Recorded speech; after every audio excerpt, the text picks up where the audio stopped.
देश की राजनीति में हाजीपुर लोकसभा सीट का अपना खास महत्व रहा है। हाजीपुर बिहार के वैशाली जिले का मुख्यालय है। देश भर में केला की खेती के लिए प्रसिद्ध हाजीपुर बिहार की राजधानी पटना से लगभग 10 किलोमीटर की दूरी पर है और राजधानी पटना के बाद सबसे तेजी से विकसित होने वाला शहर है। हाजीपुर भारत के उन शहरों में से एक है जिसने पिछले कुछ वर्षों में अतीत और वर्तमान को एक सहज परिवर्तन के साथ जोड़ा है। चाहे वह भगवान बुद्ध का समय हो या इस्लामी शासन काल का या ब्रिटिश काल का, किसी न किसी तरह से हाजीपुर हमेशा लोगों के जेहन में मौजूद है। हाजीपुर की भूमि कई प्रसिद्ध मंदिरों से भी भरी पड़ी है। यहाँ हाजीपुर के पास रामचौरा मंदक हिंदू मंदिर की चर्चा जरूरी है, जो भगवान राम को समर्पित है। ऐसा कहा जाता है कि यह मंदिर रामायण काल से अस्तित्व में है, जहाँ भगवान राम के पैरों की निशान की पूजा होती है। हाजीपुर में एशिया के सबसे लंबे पुलों में से एक गांधी सेतु है, जो गंगा नदी पर बना है, जिसकी लंबाई 5.75 किलोमीटर है। यह पुल उत्तर बिहार को राजधानी पटना से जोड़ता है। यहीं पर गंगा और गंडक का संगम भी है। तो बिहार की राजधानी पटना से सटे हाजीपुर लोकसभा क्षेत्र कई मायने में बेहद खास है। अपने शुरुआती दौर में यह सीट कांग्रेस का गढ़ माना जाता था। आज़ादी के बाद से 1971 तक हाजीपुर सीट पर कांग्रेस का वर्चस्व था। 1957 से 71 तक हुए 4 लोकसभा चुनावों में कांग्रेस ने चारों बार जीत दर्ज की थी।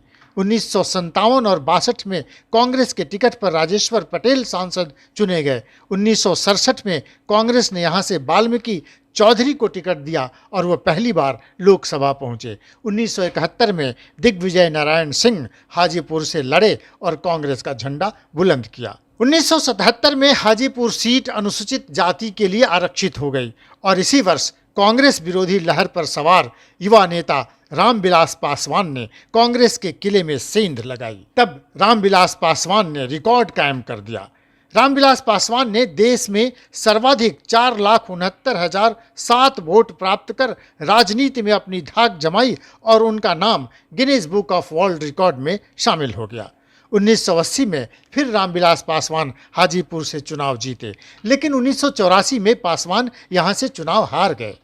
उस समय रामविलास पासवान को कांग्रेस नेता राम रतन राम ने शिकस्त दे दी थी, लेकिन 1989 में रामविलास पासवान ने फिर ऐतिहासिक जीत दर्ज की और कांग्रेस के महावीर पासवान को 5,04,448 वोटों से न सिर्फ हराया बल्कि अपने रिकॉर्ड को और बेहतर कर लिया। 2009 में वे जेडीयू के वरिष्ठ नेता रामसुंदर दास से चुनाव हार गए, पर 2014 में उन्होंने फिर जीत के साथ वापसी की और 8वीं बार हाजीपुर से सांसद चुने गए। तो कहना होगा कि हाजीपुर सीट रामविलास पासवान का अभेद्य किला माना जाता है। रामविलास पासवान हाजीपुर से 10 बार चुनाव लड़े और 8 बार जीत दर्ज की। बीच में 1991 में ये सीट छोड़कर वो रोसड़ा चले गए थे, जहां से उन्होंने चुनाव जीत ली थी। हालांकि 2019 में रामविलास पासवान ने यह सीट छोड़ दी और अपने भाई पशुपति पारस को यहां से चुनाव लड़वाया और खुद राज्यसभा चले गए। बहरहाल हाजीपुर में 2024 के जंग की तैयारी शुरू हो गई है। हर पार्टी हाजीपुर में सियासी दांव-पेच में जुट गई है।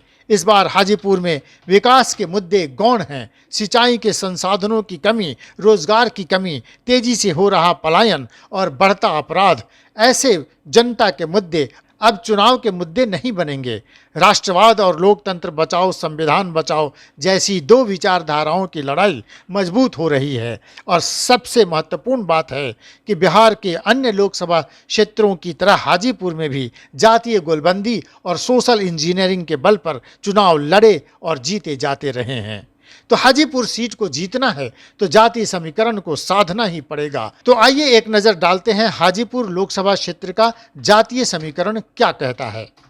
बिहार में जातीय जनगणना के बाद ही पता चलेगा कि किस जाति के कितने वोटर हैं, लेकिन अनुमानित आंकड़ों पर ही अब तक जो खेल होता रहा है, उसी आधार पर हम आपको बता रहे हैं कि हाजीपुर में दलित महादलित मतदाताओं की संख्या लगभग 4 लाख है। इसके बाद सबसे ज़्यादा मतदाता यादव जाति के हैं। हाजीपुर में यादव वोटरों की संख्या 3,50,000 बताई जाती है।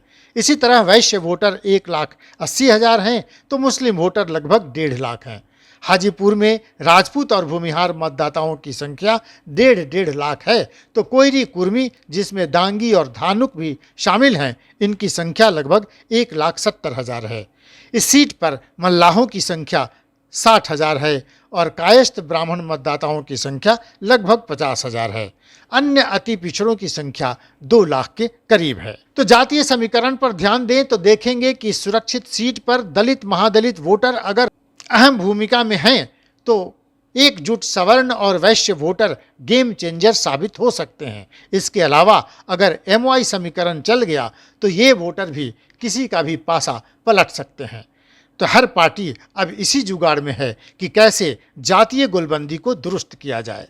यहाँ आपको बताते चले कि हाजीपुर संसदीय क्षेत्र में 6 विधानसभा सीटें आती हैं। हाजीपुर, लालगंज, महुआ, राजापाकड़, राघोपुर और महनार। 2020 विधानसभा चुनाव में 3 सीटों पर राजद, 2 सीट पर भाजपा और 1 सीट पर कांग्रेस का कब्जा है। उधर हाजीपुर में सियासी हालात बदल गए हैं। रामविलास पासवान का गढ़ अपने ही पारिवारिक द्वंद्व में फंस गया है। पूर्व केंद्रीय मंत्री एवं कद्दावर दलित नेता रामविलास पासवान के निधन के बाद उनके भाई पशुपति पारस और पुत्र चिराग पासवान में अनबन हो गई। परिवार 2 खेमों में बट ही गया। पासवान की पार्टी भी 2 भागों में बंट गई। अब हाजीपुर लोकसभा सीट को लेकर रामविलास पासवान के परिवार में तलवारें खिंची हुई दिख रही हैं। चाचा पशुपति पारस और भतीजा चिराग पासवान के बीच चुनाव लड़ने के लिए जंग छिड़ी है। ये बात अलग है कि दोनों ही नेता बीजेपी नीत NDA में शामिल हैं। चिराग पिछले 2 चुनाव में जमुई के सांसद हैं, लेकिन पिता के जाने के बाद वो आने वाले चुनाव में हाजीपुर से लड़कर रामविलास पासवान की विरासत को आगे बढ़ाने की बात कह रहे हैं। वहीं पशुपति पारस केंद्र में मंत्री हैं और उनका साफ कहना है कि 2024 में वही NDA से मैदान में उतरेंगे। पशुपति पारस कह रहे हैं कि चाहे कुछ भी हो जाए वो हाजीपुर सीट नहीं छोड़ेंगे। बीजेपी के सामने चाचा भतीजे की जंग को खत्म करने की बड़ी चुनौती है, लेकिन एक बात तय है कि अगर चिराग हाजीपुर की जिद पर अड़ गए तो उनकी लोकप्रियता और पासवान समुदाय में उनके प्रति विश्वास को देखते हुए बीजेपी भी उन्हें ना नहीं कह पाएगी। उधर 2019 के चुनाव में राजद प्रत्याशी शिवचंद्र राम ने पशुपति पारस को बड़ी टक्कर दी थी। इस बार कयास लगाया जा रहा है कि हाजीपुर सीट अगर राजद के हिस्से गया तो शिवचंद्र राम एक बार फिर से भाग्य आजमाएंगे। शिवचंद्र राम महुआ के निवासी हैं, उन्हें स्थानीय नेता होने का लाभ मिलेगा। साथ ही उनका दावा है कि 2015 में बिहार में महागठबंधन की सरकार में मंत्री रहते हुए उन्होंने क्षेत्र के लिए अनेक काम किए हैं, जिनके बल पर जनता उन्हें चुनेगी। शिवचंद्र राम महुआ से 2 बार विधायक रहे हैं तो राजापाकड़ से 1 बार विधायक चुने गए हैं। जाहिर है क्षेत्र में जनता के बीच उनकी अच्छी पहचान है। उधर चर्चा है कि रामविलास पासवान के परिवार में जो लड़ाई छिड़ी है उसका फायदा महागठबंधन उठाना चाहती है। 2024 की लड़ाई आसान नहीं होने वाली है। चिराग और नीतीश कुमार के बीच की रंजिश किसी से छिपी नहीं है। ऐसे में महागठबंधन भी इस सीट पर पूरा जोर लगाने वाली है। इसी कड़ी में एक और नाम तेजी से सियासी गलियारे में दौड़ रहा है। वो नाम है चिराग पासवान की बहन आशा पासवान का। आशा पासवान रामविलास पासवान की पहली पत्नी की बड़ी बेटी हैं और काफ़ी पहले से रामविलास पासवान की विचारधारा के खिलाफ बोलते रही हैं। उनके पति अनिल साधु उर्फ साधु पासवान अभी राजद में हैं। कहा जाता है कि लालू परिवार चिराग के प्रति हमेशा सॉफ्ट रहा है, लेकिन इस बार लड़ाई में चिराग के सामने नीतीश कुमार हैं। ऐसे में खून के रिश्ते को आपस में लड़ाने में वो जरा भी नहीं हिचकेंगे। हालांकि उधर सियासी गलियारे में एक और दिलचस्प कहानी तैर रही है। अगर NDA से पशुपति पारस की सहमति के बिना चिराग पासवान को हाजीपुर से चुनाव लड़ने दिया गया तो पशुपति पारस बड़ा खेल कर सकते हैं। पशुपति पारस तब महागठबंधन का रुख कर सकते हैं। महागठबंधन को भी एक मजबूत दावेदार की जरूरत है।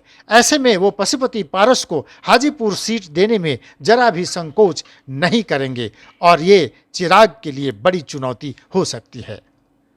तो किसके सिर पर होगा हाजीपुर का ताज? क्या पिता की विरासत को बचाने के लिए चिराग पासवान हाजीपुर से मैदान में उतरेंगे या फिर भाई की विरासत के लिए पशुपति पारस संघर्ष करेंगे? हाजीपुर की जनता रामविलास के बेटे को गोद में बैठाएगी कि रामविलास पासवान के भाई पशुपति पारस पर ही भरोसा जताएगी, या फिर चाचा भतीजे की लड़ाई में बहन बहनोई कोई करामात कर देंगे, या फिर परिवार के इस जंग में कोई तीसरा ताज उठाकर अपने सर पर रख लेगा? ये देखना बड़ा दिलचस्प होगा।